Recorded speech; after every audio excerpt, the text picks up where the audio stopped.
Today we gather to shed light on the unique challenges, pressures, and anxieties that weigh upon the hearts and minds of men in our fast-paced, ever-evolving world.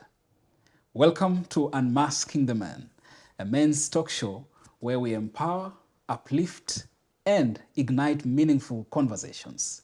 Welcome, gentlemen. Thank you very much. Thank you so much. We are full house again. You're right. And the spotlight, once again, is on the other side, the right side, I believe. You're right. Welcome. Thank you. Of course, if you're just joining us today, perhaps for the first time, this is Unmasking the Man. You'll learn more as we proceed. And of course, let me introduce my panel.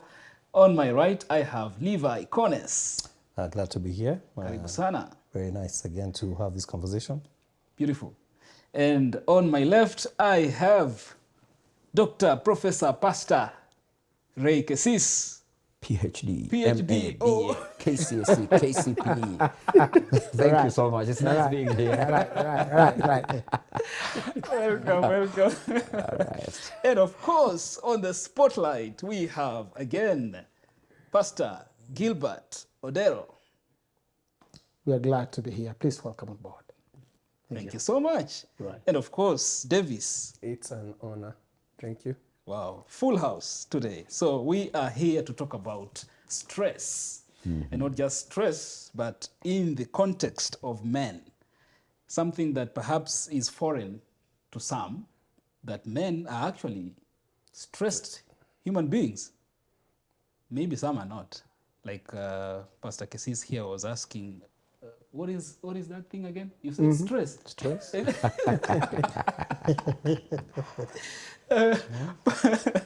But I think stress is normal. What we want to talk about probably is stress on the excess. On the excess. Because stress is normal. For life to move on, there Right. must be some stretching Yes, here and there. definitely. So there's normal stress, but our concern is that which now Flips. has gone beyond the Yes, normal yes. and is now becoming a concern.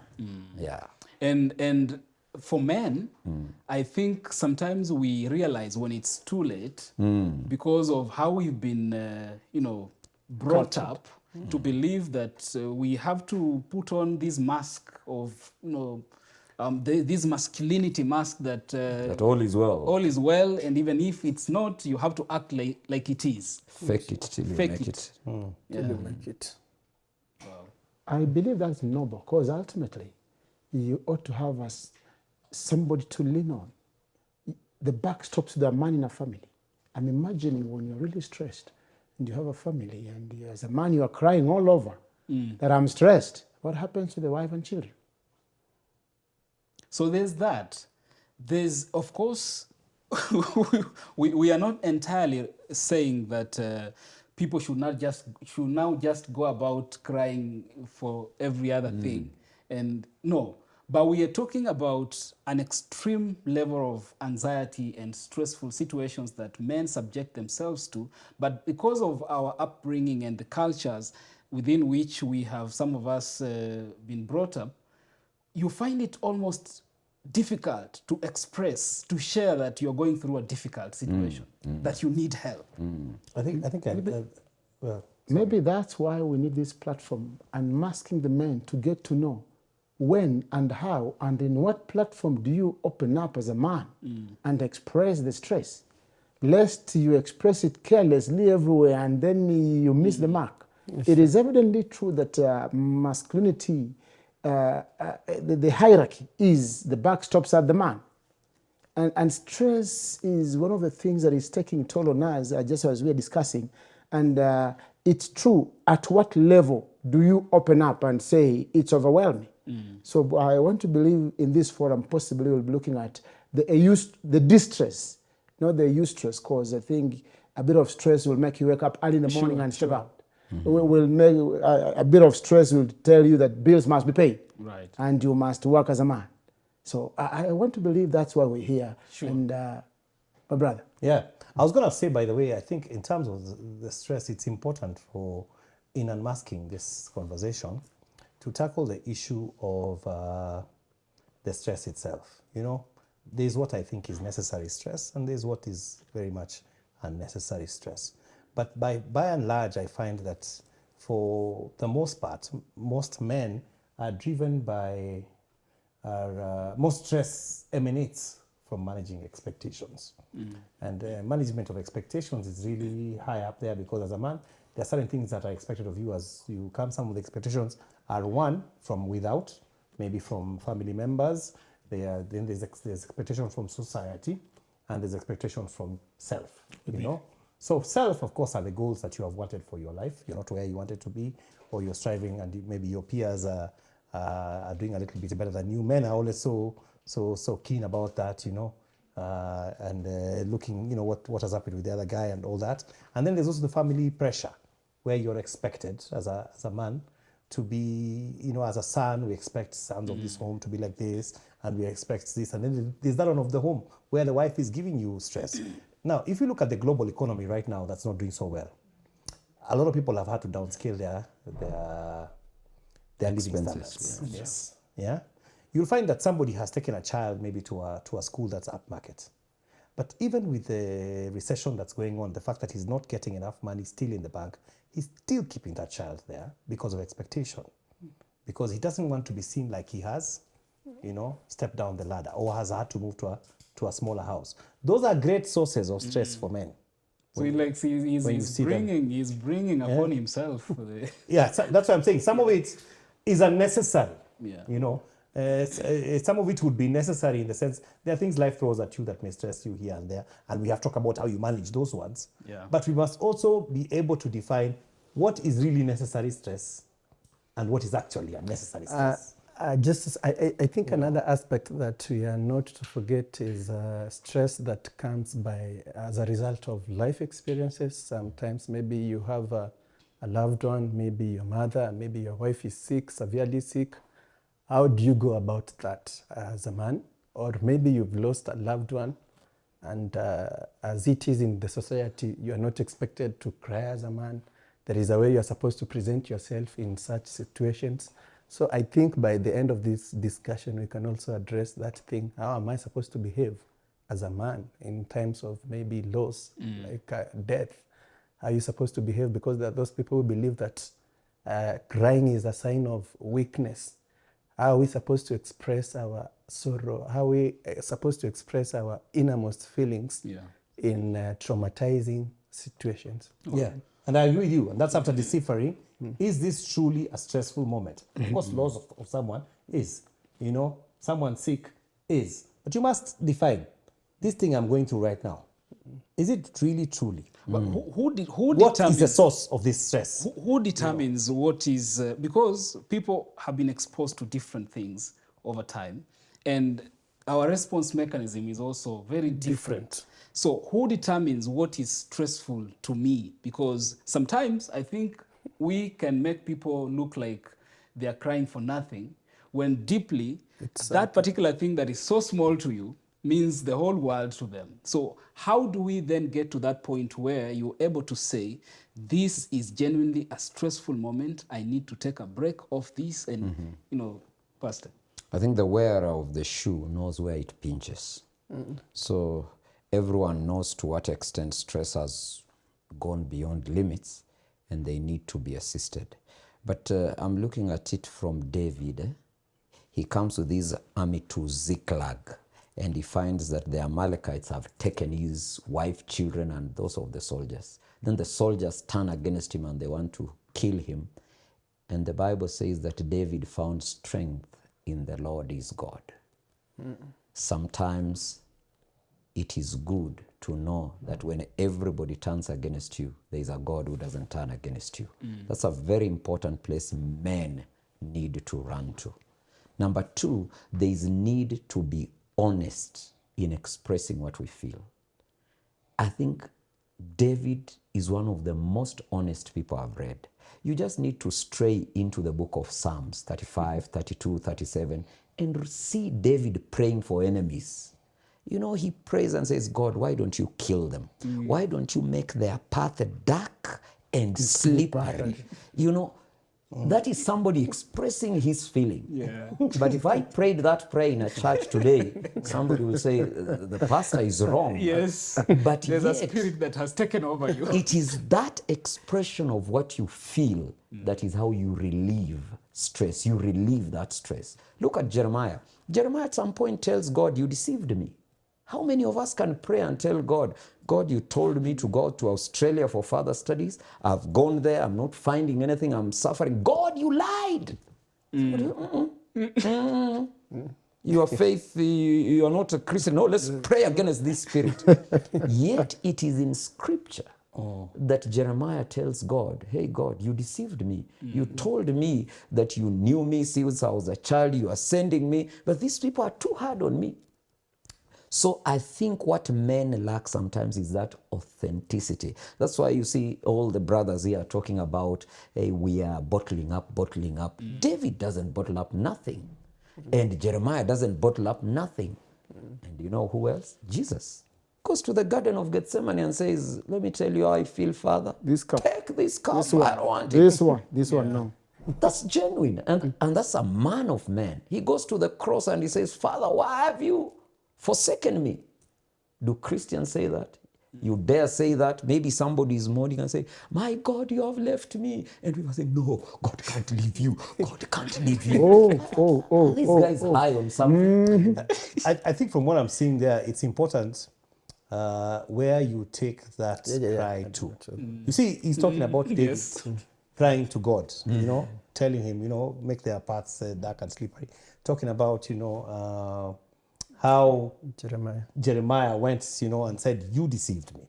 If you know, we can't replace, for example, these balls here with handkerchiefs, you know, and have a, you know, a crying session for the next 30 minutes in a bid to show that we are unbottling ourselves. Yes. We must be cognizant of the fact that the place we need to take our stresses to is as important As this as having to express ourselves. You know. Now, where ideally will a man take their stress? Because now a man must deal with stress. Yeah. There is no shortcut. Yeah. All men must deal with stress. Now, when it is slightly more than you feel you can bear, where do you take it? Of course, we have said God. Then where else? Where else? Unmasking the man. We're here just to help vent out and get to say, do we have forums where men, do we have a friend you can confide into? Because it's evidently true that if you can't confide into a fellow man, chances are you cannot really open up to God. Even as we discussed David, you realize there are levels where David would share. But there are levels where he reached to God openly and said, God, this is me. That is ultimate. It is true the buck begins and stops with God. But humanly speaking, there are moments you need somebody, you need a man in life to confide unto, by all standards. It's true at times men feel, I will die a man. You see, ultimately you will die. If you have to die with the story, you will die. So why do you want to die? So this behooves us to identify at least somebody to confide unto. And I want to thank God because the more we move on, we realize there are a lot of counselors. Whereas Christ remains the chief counselor, but there are people you can confide into. So identify a friend. So the question that begs an answer to all men here is, do you really have a confidant? That's the question. I think every man needs a Jonathan in their lives. Do you have a Jonathan? Yeah. Do you have one? Because that is the trouble we have. Yeah. We've reached a place where men feel, I don't need anybody. I can die, I can fight my battle alone. You can't. Yeah. But I would also ask the same question. Can you be a Jonathan? You To see, someone else. You see the Jonathan David story is so powerful in that this was the son of a king, friends with a gentleman who his father detested. Yes. Most of the time tried to kill. Yet he kept his secrets, did not betray him, did not ever go and converse with his father. And they say blood is thicker and tell him, by the way, you know this guy, he's over here. You know, he stuck true to the friendship to the very end. I think it also, for you to talk about, because so many men will say, I don't have such a friend, but are you that friend? Because you attract what you give. Are you the Jonathan? You know, Actually, when you look at even at Christ, when he was going to the mount to pray, he was not going alone, and he was not going with the whole 12 disciples. He had favorite disciples that he could ask to go with. So I'm of the idea that actually you need a Jonathan, and you need to be a Jonathan to someone else. You know what, just so, while I was at the university, no, I think after university, I dated some young lady for 4.5 years. 4.5 years. Tell us. Dating. Tell us, Doc. Dating. Yes, yes. 4 years. We loved each other. Tell us, Doc. Don't insist. I get. I can easily get emotional. this is taking a very interesting turn. You're right. Then one day she walks in and says it's over. Yes. And and I believe I could handle it, but after she left, Crashed. you know the weight of being dropped is not sudden. Yes. You start realizing I'm deflating, and I called a friend, and that friend told me, "Where are you? Can you walk out? We talk." I walked for 4 kilometers one direction, then walked back. You know, that was one way. When your pressure is too high, one is physical engagement. Right. Walking, running, punching the wall. There is energy that comes with immense stress. Pressure. That's why when somebody picks a knife and they're angry, Run. what follows is in the media. Yeah. So I think it is important to have someone. At least I had someone talk to me and told me, take a walk and what have you. And I took a walk, and that energy, walking 4 kilometers, and it was late in the evening, and I just kept walking. It's later on when I thought about where I walked, I said, that was quite some energy. Right. Now you can imagine if that was discharged on someone, that would be too much. So I think men need to know that sometimes when it's too much, it's good to walk away from the space. From the scene. Yeah, from that scene. Because what could follow could leave you locked up for many years, and that's that kind of thing. So you need to discharge the stress, find someone to talk to. We have talked of friends, we have talked of God, we have talked of counselors, but what about relatives? Sometimes there are relatives who are close to us, isn't it? Sometimes. Not every relative. Not everyone, yeah. You may find there is one cousin out of all cousins that you are comfortable with. Yeah. One uncle, one aunt. Yeah, it's good to turn to that. The other thing I would say to add to what you have said, because it's very important, is the idea of postpone the decision. Sometimes don't be impetuous to make decisions under stress. One of the things that has worked for me personally is I always tell myself, leave it overnight. What you think now and what you think tomorrow morning be different. Are very different. Sometimes as men, we are wired to try and deal with something immediately. And that can be our undoing sometimes, You're at a high level of stress, something has happened, you want to punish someone right there and then, and it can have disastrous consequences.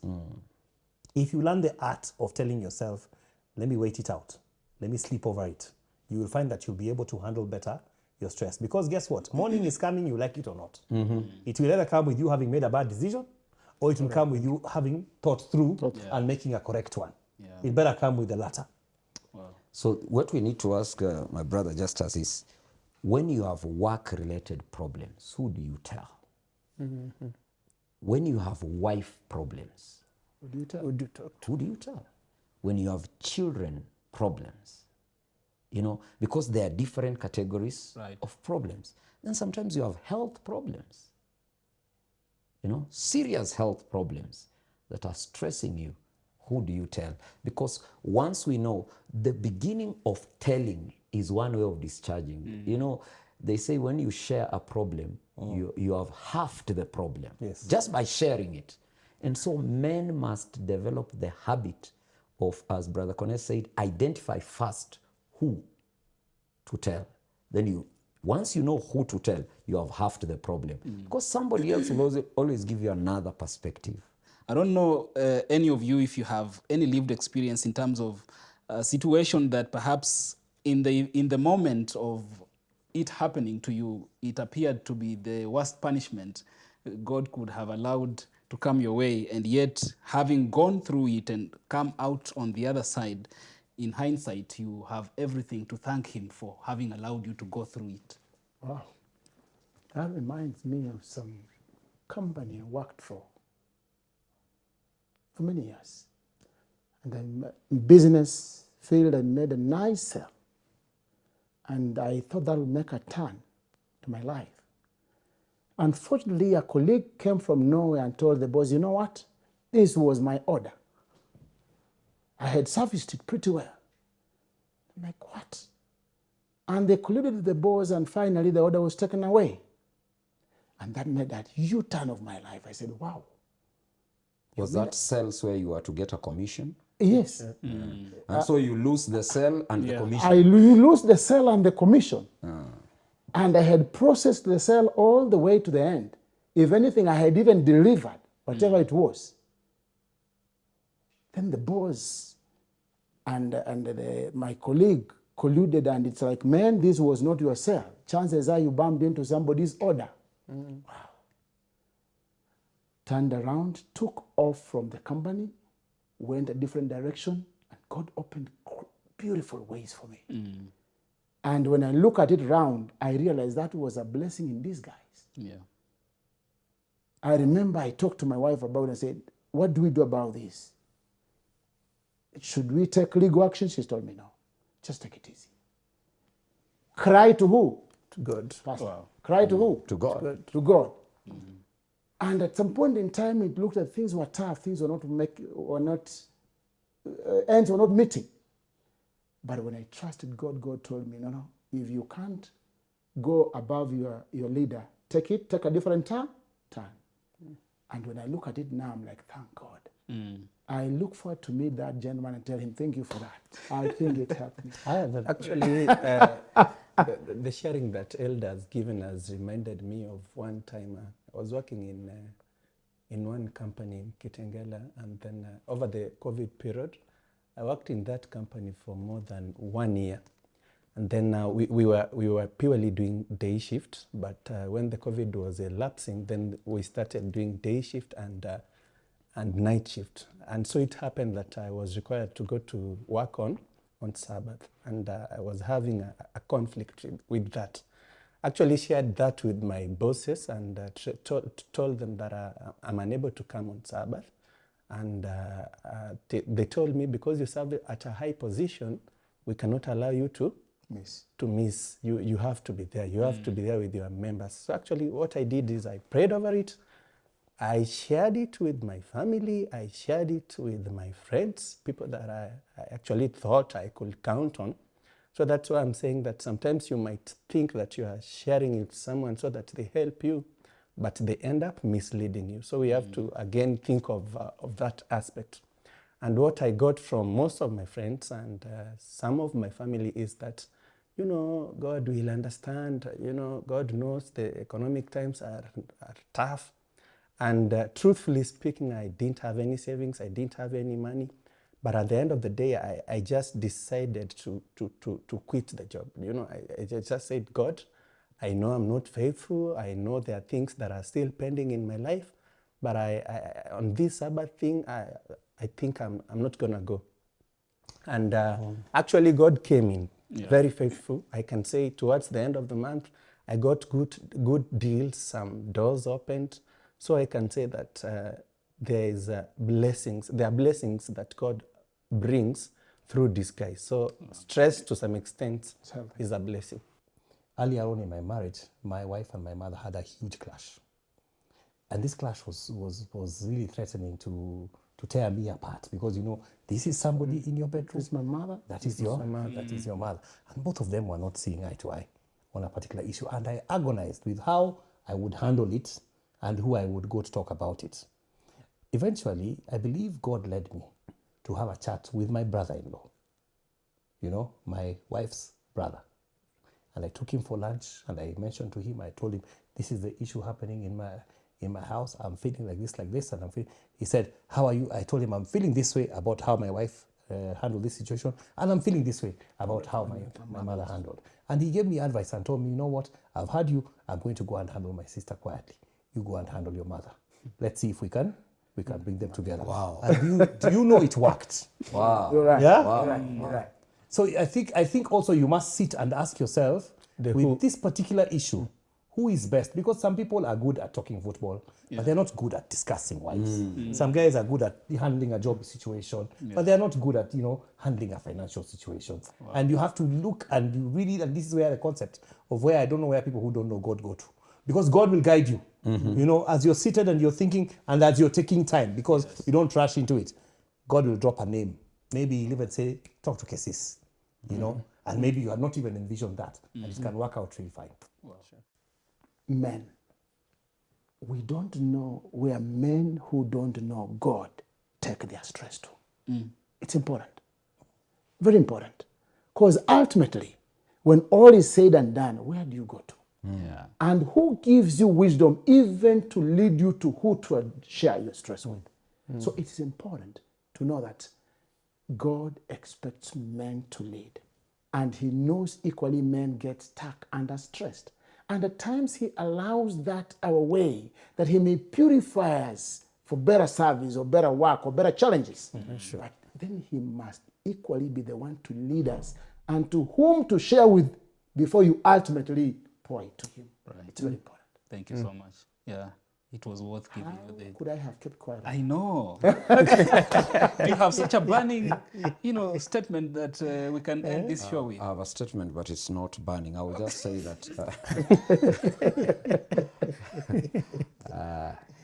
when you can handle stress, it's okay. But if it reaches a point where your stress is over a prolonged period of time, you may need medical attention.